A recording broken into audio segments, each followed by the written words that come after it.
Hoje, sexta-feira, dia 6 de janeiro de 2023, estamos entrando aí num sábado. Mais um sábado chegou e nós estamos aqui para falar a respeito de um assunto de suma importância como os demais. Vamos falar hoje sobre morte de cruz. Cruz e morte têm semelhança. Vamos começar orando. Eterno Pai, estamos aqui agradecidos porque o Senhor tem cuidado de nós. Obrigado, Pai Santo, por tudo aquilo que o Senhor tem nos concedido. O dom da vida, o dom da existência e também, sobretudo, a misericórdia que o Senhor tem para com aqueles que pecaram. Nós somos pecadores, mas pelo dom de Cristo nós podemos ter a redenção e isso nos interessa muito, porque senão nós estaríamos perdidos para sempre. Pai Santo e Eterno, a Tua morte, a Tua cruz foi para nós a nossa salvação. Abençoa, Senhor, a cada pessoa da Escola do Pensar, alunos, pais, familiares e também, Senhor, aqueles que colaboram conosco, professores, funcionários e todos aqueles que estão perto de nós, proporcionando esses momentos que são tão úteis para nós. Nos entregamos inteiramente em Tuas mãos, em nome de Jesus. Amém. Nós vamos, então, falar um pouquinho sobre morte de cruz. Uma das coisas que é interessante sabermos é que o apóstolo Paulo falou em 1 Coríntios, capítulo 2, verso 9, e logo após o verso 2. Diz assim: mas como está escrito, no verso 9, nem os olhos viram, nem os ouvidos ouviram, jamais penetrou no coração humano o que Deus tem preparado para aqueles que Ele ama. Vocês já viram que coisa extraordinária? Nossos olhos não viram, nossos ouvidos nunca ouviram. Jamais penetrou no coração humano o que Deus tem para nós, para aqueles que amam a Ele. E nós somos estes que amamos a Cristo, que amamos a Deus e queremos aceitar a Sua palavra e queremos estudar aquilo que Ele tem para nós, para que Ele seja o nosso guia. As Escrituras servem de mapa para que possamos chegar até Cristo, que é o caminho, a verdade e a vida. E no verso 2 do capítulo 2 de 1 Coríntios diz assim: porque decidi nada saber entre vós, senão a Jesus Cristo e a este crucificado. Por que Paulo exalta aqui a cruz? Porque sem a cruz não haveria morte, sem morte não há ressurreição, e sem ressurreição não há vida. Não há vida eterna. Dando continuidade ainda, em Lucas, capítulo 22, 19, ele diz assim: e tomando o pão, tendo dado graças, partiu e lhes deu, dizendo: isto é o meu corpo, que será oferecido por vós. Fazei isso em memória de mim.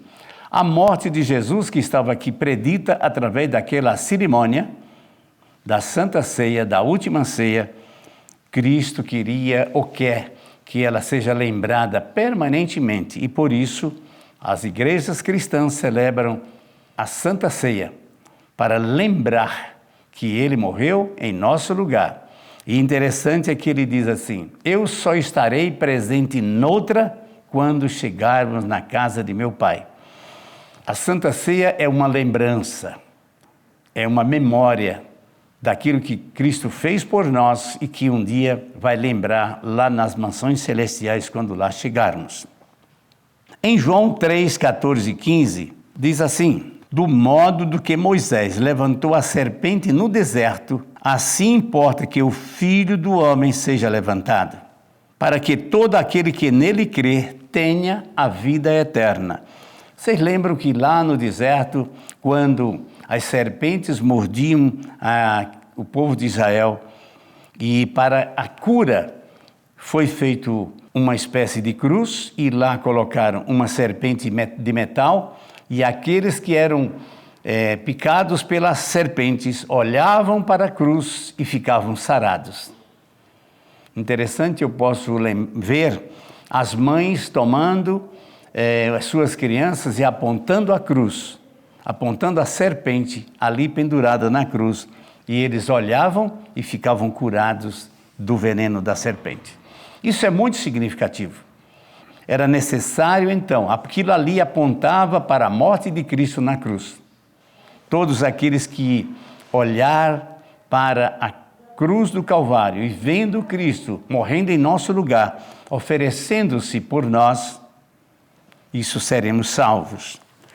E ainda em Hebreus 9:22, lemos assim: e com efeito todas as coisas segundo a lei se purificam com sangue de Cristo.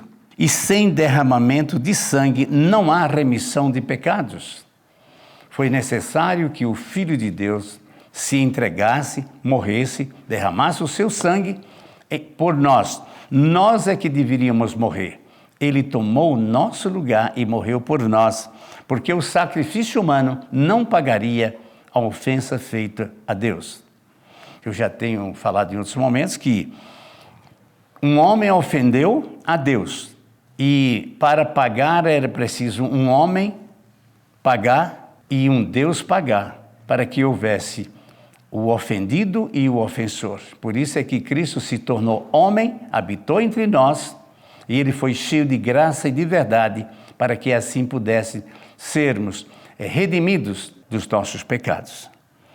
Ainda continuando, Isaías 53, verso 5 a 8, diz assim: mas ele foi transpassado pelas nossas transgressões, foi moído pela nossa iniquidade. O castigo que nos traz a paz estava sobre ele, e pelas suas pisaduras fomos sarados. Que interessante, Isaías já há muitos anos antes de Cristo, ele então fala a respeito disto. No 6, diz assim: todos nós andávamos desgarrados como ovelhas, cada um se desviava pelo caminho, mas o Senhor fez cair sobre eles a iniquidade de todos nós. Os nossos pecados caiu sobre Jesus para que fôssemos sarados. O 7 diz ainda: e ele foi oprimido e humilhado, mas não abriu a sua boca. Como um cordeiro foi levado ao matadouro, e como ovelha muda perante os seus tosqueadores, ele não abriu a boca.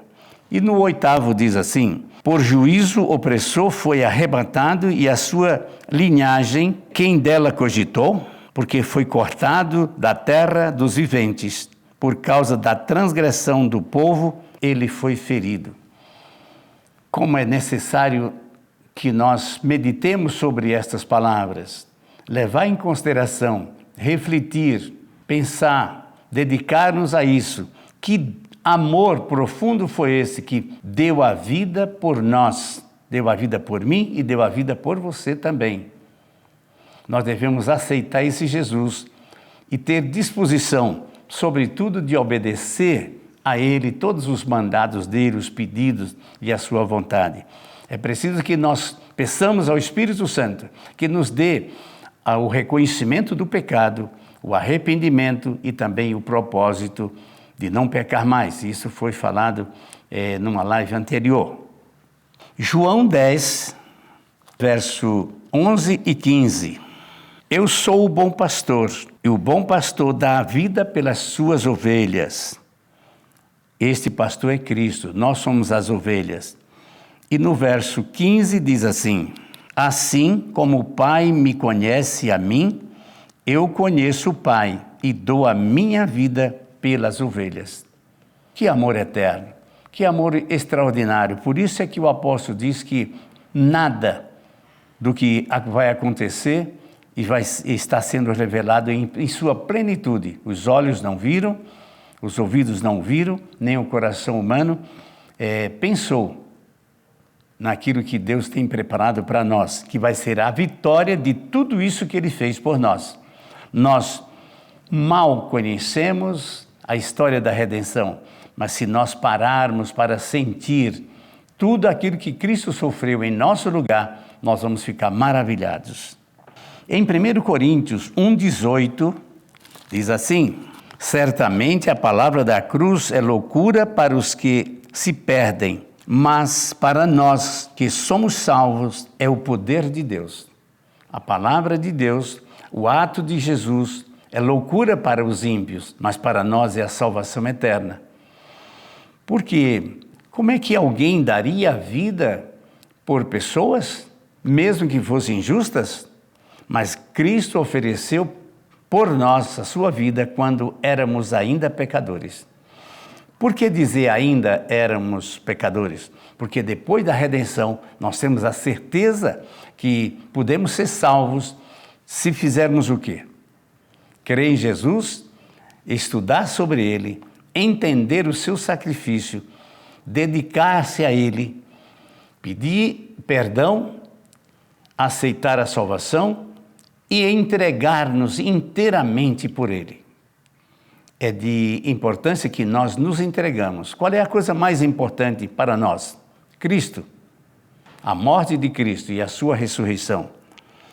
Continuando ainda, vamos ver em Mateus 16, 21 e 22. Desde esse tempo, começou a Jesus a mostrar aos seus discípulos que era necessário subir para Jerusalém e sofrer muitas coisas dos anciões, dos principais sacerdotes e dos escribas, ser morto e ressuscitado ao terceiro dia. Muito interessante. Jesus falava disto, mas os apóstolos não compreendiam. Não é de admirar que muitas vezes nós também não compreendamos essas coisas, mas precisamos nos firmar nessas palavras, compreender, para que possamos então ter essa certeza de vida eterna. Pedro, chamando-o à parte, começou a reprová-lo. Pedro, um pouco louco, ele tinha a coragem de dizer aquilo que vinha na sua mente. E ele disse: tem compaixão de ti mesmo, Senhor. Isso de modo algum vai acontecer. Mas Jesus, voltando-se, disse a Pedro: arreda-se, Satanás, tu és para mim pedra de tropeço, porque não cogitas das coisas de Deus, e sim das coisas da terra, coisas dos homens. A verdade é que Cristo já começou a dizer que ele iria sofrer muitas humilhações, ele ia padecer e, por fim, ele teria que dar a vida em nosso lugar. E foi assim que aconteceu. E nós somos muito gratos a Cristo por isso. Ainda em Mateus 27, 42 e 43. Quando lá na cruz ele foi humilhado e foi duvidado de suas atitudes. E muitos diziam: salvou os outros, salve-se a si mesmo. Se és rei de Israel, desça da cruz e nós creremos em ti. Imagina Jesus ouvir isto e suportar. E ali atrás nós já vimos em Isaías que ele não abriu a boca para reclamar. Por quê? Porque ele estava decidido a morrer em nosso lugar. Isso é que é extraordinário. Sofrer calados.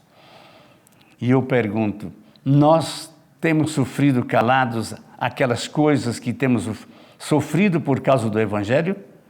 Eu digo para vocês que eu já fui chamado de apaixonado, de não esqueço esse assunto, nem posso esquecer. É a coisa mais importante que eu tenho e eu convido a vocês para que vivamos a vida de Cristo, que adianta tudo, toda a riqueza, todas as coisas materiais se perderemos a vida eterna. Não troco a vida eterna por nada. Eu sei que eu peco, mas que dor se não é Cristo ter compaixão de mim, eu estaria perdido. Mas eu creio que se eu permanecer firme até o fim, serei salvo, não por meus méritos, mas somente pelos méritos de Cristo, pela graça que Ele nos ofereceu.